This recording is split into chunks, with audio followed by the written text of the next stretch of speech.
Hi friends, இப்போ நம்ம பார்த்துட்ருக்கிறது வந்து பீகாக். இதில் என்ன அதிசயம் அப்படின்னு நீங்கள் கேட்கலாம். ஆக்சுவலாக பீகாக் வந்து ஏதாவது ஒரு மவுண்டெயின் சைடில் தான் அதிகமாக இருக்கும். அதே மாதிரி சிவகங்கை டிஸ்ட்ரிக்டில் வந்து தேவகோட்டை இருக்கு இல்லையா, அங்கே நமக்கு நிறைய மயில்கள் பார்க்கலாம்.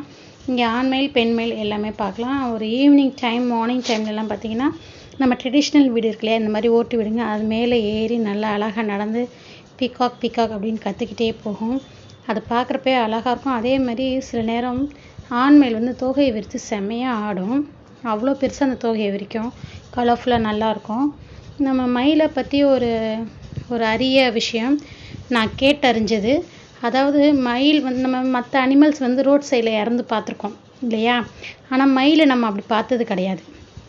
மயில் என்ன பண்ணணும்னா, அதுக்கு நம்ம இறைவனடி சேர போகிறோம் அப்படிங்கிற விஷயம் அதுக்கு தெரியும் போது உடனே என்ன பண்ணுமா, ஒரு குகை சைடு போயிடுமா, மலை பக்கம் போயிட்டு அங்கே இருக்கிற ஒரு குகையில் மாதிரி உட்காந்துருந்து ஒரு 7 நாள் அன்னாகாரம் இல்லாமல் இருந்து அப்புறம் வந்து முருகன் திருவடி போய் சேருமா.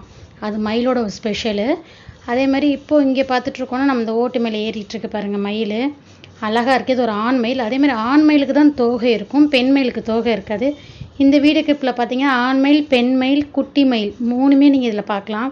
இந்த தோகை நீட்டாக இருக்கிறது எல்லாமே ஆண் மயில், தோகை குட்டியாக இருக்குது பாருங்கள், அது பெண் மயில். இதெல்லாம் குட்டி மயில். நானே இப்போ தான் என் லைஃப்பில் இந்த குட்டி மயிலெலாம் பார்த்துருக்கேன். இந்த மாதிரி மயிலுக்கு மட்டும்தான் இந்த அபூர்வ வரம் இருக்குது.